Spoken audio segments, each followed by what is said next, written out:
بتوں کا پجاری تھا، لیکن یہاں جملہ باپ ہونے کا ناتا، باپ ہونے کا رشتہ تو باقی تھا، اگرچہ وہ کافر تھا لیکن اس سے سلوک وہ کر رہے ہیں جو بیٹا ایک باپ سے کرتا ہے۔ کہتے ہیں ابا جان ان کی پوجا کیوں کرتے ہو جو سنتے نہیں ہیں، جو دیکھ نہیں سکتے، جو آپ کی کوئی مدد نہیں کر سکتے؟ ابا جان میرے پاس وہ علم آیا ہے، وہی اللہ کی وحی آئی ہے، وہ علم آیا ہے جو آپ کے پاس نہیں آیا، میرے پیچھے چلیے۔ یا ابت لا تعبد الشیطان، بابا ان بتوں کو پوج رہے ہو، ان قبروں کو پوج رہے ہو، ان مورتیوں کو پوجتے ہو، حقیقت میں آپ شیطان کی پوجا کر رہے ہو۔ یا ابتی انی اخاف ان یمسک عذاب من الرحمن، اے بابا جان، ابو جان، میں ڈرتا ہوں اگر آپ یہی شرک کی کیفیت میں رہے، انہی بتوں کو پوجتے رہے، خود پتھر اٹھا کر ان کو تراش کر ان کی شکلیں مورتیاں بنا کر پھر ان کے سامنے ہاتھ باندھ کر رکوع و سجدے کرتے رہے، تو ابا جان ڈرتا ہوں اس شرک کی وجہ سے کہیں آپ اللہ کے عذاب کی پکڑ میں نہ آ جائیں۔ اپنے باپ کو دعوت دے رہے ہیں، اپنے باپ کو سمجھا رہے ہیں، توحید کا عقیدہ ان کے سامنے رکھ رہے ہیں کہ یہ نہ سننے کے قابل، نہ بولنے کے قابل، نہ مدد کرنے کے قابل، یہ عبادت کے لائق نہیں ہے، عبادت کے لائق ایک اللہ عز و جل ہے۔ جواب میں باپ بیٹے کی اتنی میٹھی گفتگو سن کر، اتنے پیارے جملے سن کر، یا ابتی کی گردان سن کر باپ کا انداز کیا ہے؟ قال اراغب انت عن آلہتی یا ابراہیم، اے ابراہیم کیا تو مجھے میرے خداؤں سے بدزن کرنے کے لیے آیا ہے، میرے الہوں سے دور کرنا چاہتا ہے؟ یہ میرے الہ ہے، یہ مشکل کشا ہے، یہ حاجت روا ہے، یہ غوث اعظم ہے، یہ بگڑی کرنے بنانے والے ہیں، یہ اولاد رزق دینے والے ہیں، ان کے ہاتھ میں سارا اختیار ہے، تو جو دین لے کر آیا ہے یہ تو مجھے میرے الہوں سے، میرے مشکل کشاؤں سے، میرے حضرتوں پیروں بزرگوں سے دور کرنے والا ہے۔ لئن لم تنتہی لأرجمنک، اگر تو باز نہ آیا میں تجھے پتھر مار مار کے ہلاک کر دوں گا۔ وَاہْجُرْنِی مَلِیًّا، میری نظروں سے دور ہو جا، میں تیرا چہرہ دیکھنا نہیں چاہتا۔ بیٹے نے بڑے پیار سے گفتگو کی، لیکن باپ مارنے کی بات کر رہا ہے، گھر سے نکال رہا ہے۔ ابراہیم علیہ السلام کو اب کیا کرنا چاہیے تھا؟ اتنا کچھ سن کے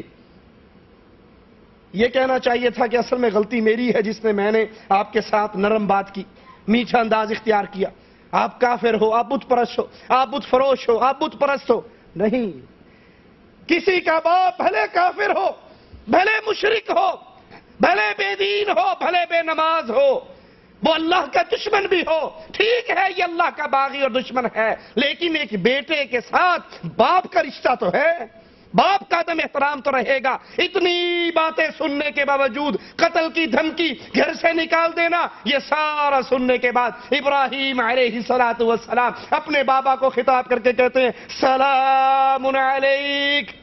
اچھا جی ٹھیک ہے، آپ مجھے مارنے کی بات کرتے ہو، میں نے تو آپ کو جہنم سے نکالنے کی دعوت دی تھی، آپ مجھے مارنے اور گھر سے نکالنے کی بات کرتے ہو۔ سلام علیک، آپ پر سلامتی ہو، آپ پر خیر ہو، میں اس گھر کو چھوڑ کر چلا جاتا ہوں۔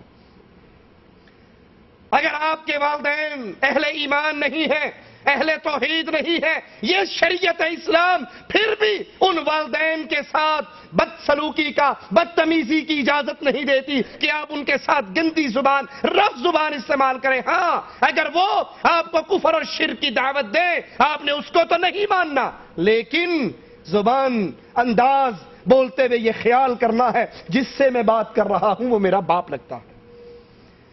اور یہی طریقہ، یہی انداز تمام اصحاب کرام رضوان اللہ علیہم اجمعین کا تھا۔ بڑے عجیب قصے ہیں ان کے ماں باپ کے ساتھ نیکی کرنے کے اور نیک سلوک کرنے کے۔ عبداللہ ابن عمر رضی اللہ عنہما اپنے بابا عمر سے بڑی محبت کرتے تھے، بڑی ان کی خدمت کرتے تھے۔ ان کی یہ نیکی، ان کا یہ احسان ان کے مرنے کے بعد بھی جاری رکھا۔ یہ نہیں کہ باپ مر گیا تو معاملہ ختم ہو گیا، مرنے کے بعد بھی اپنے والدین کے ساتھ نیک سلوک کرتے تھے۔ اللہ رحم فرمائے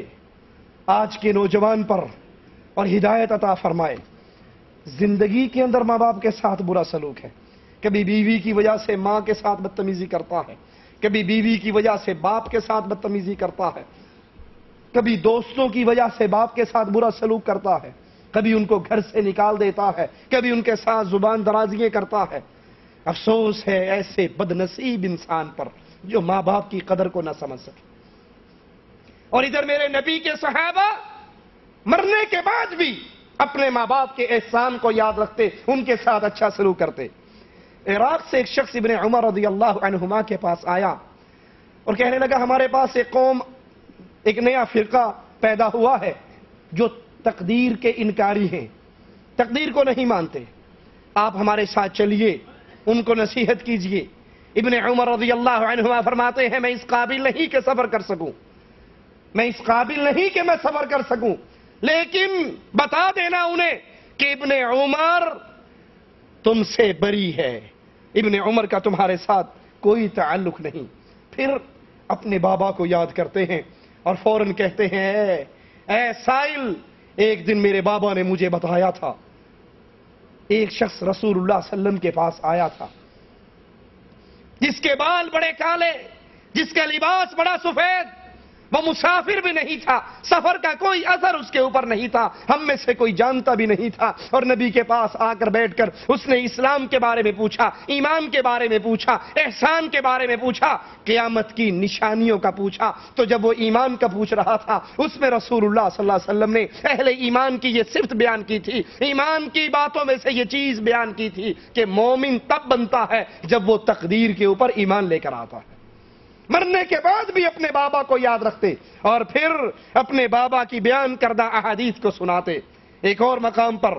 ابن عمر کہتے ہیں حدثنی ابی ان رسول اللہ صلی اللہ علیہ وسلم قال ان اللہ عز وجل لینہاکم ان تحلفوا بآبائکم، اپنے باپ کو یاد کر کے کہتے ہیں میرے بابا نے مجھے رسول اللہ صلی اللہ علیہ وسلم کی حدیث سنائی تھی کہ اللہ تمہیں منع کرتا ہے اپنے ماں باپ کی قسمیں، اپنے آبا و اجداد کی قسمیں نہ کھایا کرو۔ ایک اور مقام پہ ابن عمر ایک اور موقع پہ فرماتے ہیں حدثنی ابی ان رسول اللہ صلی اللہ علیہ وسلم قال ما بین بیتی ومنبری روضۃ من ریاض الجنہ، میرے بابا نے مجھے رسول اللہ صلی اللہ علیہ وسلم کی حدیث سنائی تھی، اللہ کے نبی نے فرمایا تھا میرے گھر اور میرے منبر کے درمیان کی جو جگہ ہے یہ جنت کے باغوں میں سے ایک باغ ہے۔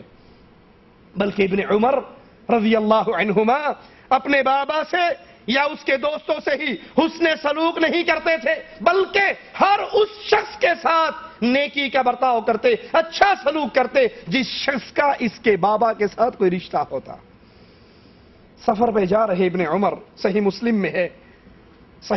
ہے ابن عمر رضی اللہ عنہ وارضا سفر پہ جا رہے، راستے میں جنگل میں ایک چرواہا ملتا ہے، وہ دیہاتی ان کو دیکھ کر، ان کی شکل و صورت کو دیکھ کر وہ سمجھتا ہے کہ یہ تاجر ہے، ان کا سامان گدھے پہ رکھا ہوا سامان بھی ساتھ جا رہا ہے، تو ان سے کہتا ہے کہ میرے ساتھ کچھ نیکی کرو، مجھے کچھ دو۔ تو ابن عمر رضی اللہ عنہما نے 2-4 درہم اس کو جتنے دینے تھے دے دیے۔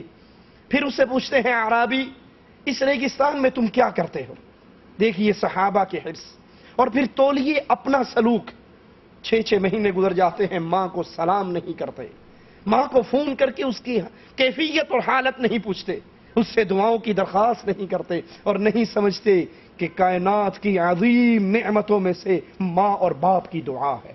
خوش نصیب ہیں وہ جن کے ماں باپ زندہ ہوں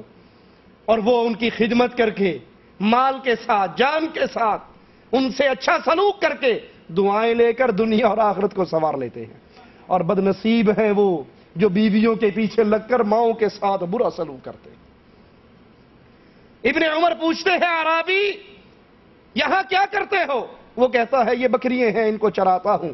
کہا تیرا نام کیا ہے؟ کہا میرا نام فلاں ابن فلاں۔ کہا فلاں ابن فلاں کا بیٹا؟ کہا ہاں۔ کہا تیرا باپ امیر المومنین عمر ابن خطاب کا دوست تھا؟ کہا ہاں، میرا باپ اکثر مدینہ شریف جایا کرتا تھا اور امیر المومنین کے پاس بیٹھا کرتا تھا۔ فوراً اپنی سواری سے اترتے ہیں، اہلاً اور مرحبا کی آواز لگاتے ہیں، اپنے سر پہ جو امامہ